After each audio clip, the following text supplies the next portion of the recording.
director, I know my angles.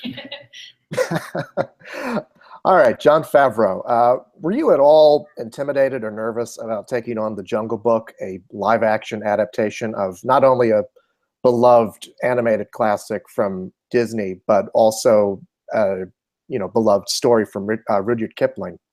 Yeah, I mean, it's always you're always a bit intimidated when you're dealing with material that people feel so connected to. The Kipling was 100 years old, so there's most people that I encounter are more connected with the '67 animated film. But the source material of both are very well known, and there's incredible divergence between the two of them. So you kind of can't get them both square on at the same time, because Walt took a lot of liberties with the material and created new characters. And so you're kind of dealing with the memories that people have of what they grew up with. And music was a big part of what people connected with as well.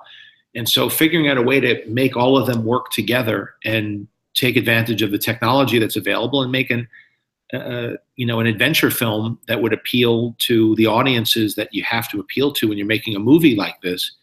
There were a lot of bowling balls to juggle on this one.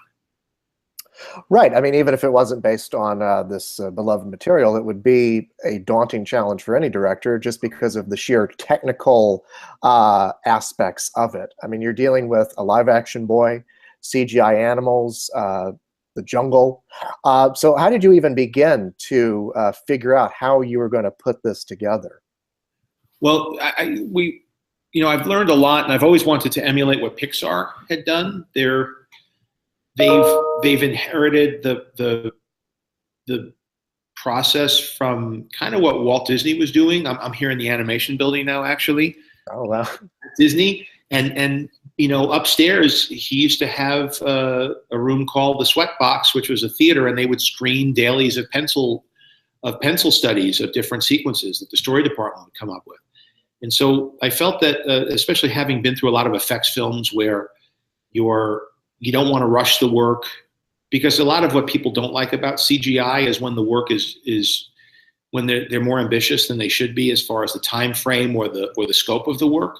But if you plan it really well, the way that like a Pixar movie does, and everything is worked through methodically, and you give the artists enough time to do it, you could really come up with some pretty wonderful imagery. And so I wanted to have a story department. I wanted to structure it like you would for an animated film, whether it was done back during cell animation or as Pixar or Disney Animation does now, and work our way in from there. So when we started, we got our story department sketching. We started working on the script, and we had artists do some compelling keyframe illustrations that showed what the finished product might look like. And if you look online, or there's a book called the Art of the Jungle Book, we tried to compile a lot of that. And that honestly becomes a really good beacon for where the film is going. You get a glimpse of moments of how things might look years in advance. Right. Now, I mentioned the live action boy. Talk about finding the right kid to play Mowgli. Well, Neil said he was the kid we found, and he really wasn't an experienced actor. He had responded to an open call. His family brought him in to put him on tape. I think he was like the 2000th kid we looked at, and I needed somebody who was going to remind me of Mowgli from Jungle Book from the animated film. The way he moved, his personality, his physicality. I remember growing up really feeling like Mowgli was a real kid and not a character out of a cartoon. I think as they cast the director's son as the voice, and the animators really captured a gangly, that age just right, that kind of awkward phase in life, and he's just kind of becoming. He's transitioning from being a kid into being a teenager, and it felt very authentic. And I wanted to find a kid that felt authentic and real. And whether it was the voices or Mowgli, I wanted actors that brought a tremendous amount of naturalism and humanity to the role to help fight against the artificial nature of having so much digital work done and so much keyframe animation and so much rendered in so many rendered environments. I felt like we needed to bring as much humanity into it as we could, and Neil's charisma and his quality as a performer, I think, contributed to that. Well, how did you as a director help guide him through interacting with these CGI animals? I mean, what was that process like? I've been on a number of these sets, and I've been an actor on a number of these sets, and eye line is very important, and oftentimes it's treated like just a visual effects plate shoot where you're looking at a tennis ball on a stick, and I've certainly asked actors to do a fair share of that, certainly with the Iron Man movies. And if you have somebody very experienced like Gwyneth Paltrow, she was very good at reacting honestly to situations that she didn't really fully comprehend, and I would ask her to do different things and react to things that were off camera. And, but that's a skilled actor who's been doing it for a long time. In the case of Neil, I didn't want to have to put him through that. Even myself as an actor, I have difficulty doing it convincingly. And so I tried to create as organic of an environment as I could.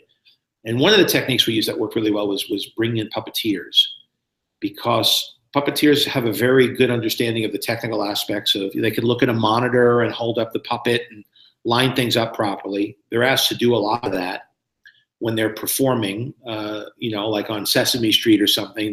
They have to watch themselves on a monitor and act with another puppet. So they're they have very good spatial sense as a rule. That's part of their training. And also when a kid is interacting with a puppet, they tend to kind of spark, they light up. If you've ever seen a kid talking to somebody who's operating a puppet, they never look at the puppeteer. They always look at the puppet's face. And I thought that was really helpful. And so it gave me the ability to have improvisation on the set. I also had actors on the set who would be off camera for the kids. So he wasn't just reading with the script supervisor. And sometimes I would even jump in there and be his scene partner, something I was used to doing from working with a young actor on the film Chef. So, we kind of mixed and matched it, but the whole thing was not to let Neil get bored and keep him engaged. And as long as his wheels were turning, he was fascinating to watch. And so he eventually developed chops over the course of the film. And by the end, he was a really solid actor that I could treat like any other journeyman performer on a set of a movie. Well, take us onto the set a little more in depth with all of these technical challenges. I mean, even with all the planning that you did, were there still daunting hurdles that you had to overcome in the shooting of this film? I don't know if I would use the word daunting. It's like a big puzzle. It's kind of fun. There was the whole sense that this whole thing could collapse, though, like a house of cards. If everybody didn't do their part, if there was a weak link, and you were taken out of the reality of the moment, you never felt that these were real creatures and characters you were watching, I think the film would have just been a visual effects spectacle and not a story that could move you. And I think if you're not connecting on a human level with the characters on the screen, it's a different type of experience. It wasn't what we're going for, certainly not what The Jungle Book warranted. And so there was nail-biting moments. I think a lot of when we showed the first finished footage at D23, which is the big Disney convention in Anaheim, that's when we knew that we were on the right track, because people really responded well to it. So once they bought the talking animals and they bought the environments and they felt like they were looking at something real, we breathed a sigh of relief and could really redouble our efforts, knowing that we were not doing something that was going to ultimately fall apart in front of an audience. And so once we had that confidence, it made the process a lot more fun, because we weren't quite so skittish about the whole thing. Well, it certainly helps that you had a great voice cast for all of these animals. I mean, Ben Kingsley, Bill Murray, Idris Elba, Scarlett Johansson, Christopher Walken, on and on and on.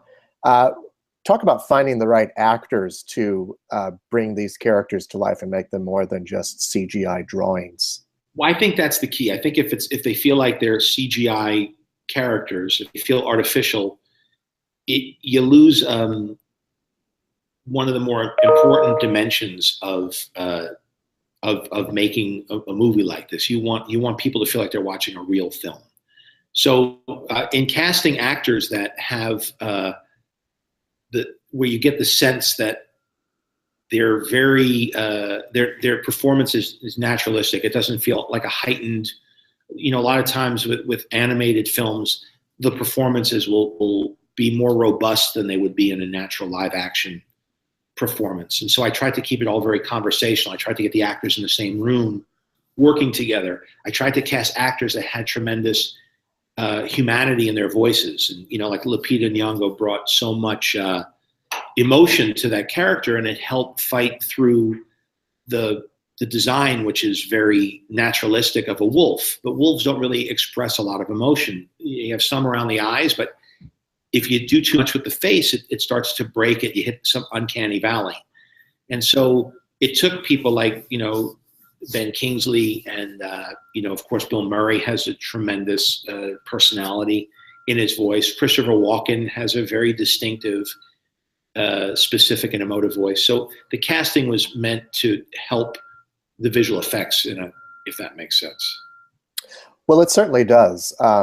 It helps give these characters a life.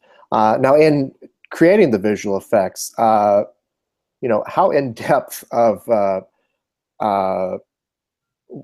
how involved were you day by day in guiding the visual effects and post-production? I mean, it was a full-time job.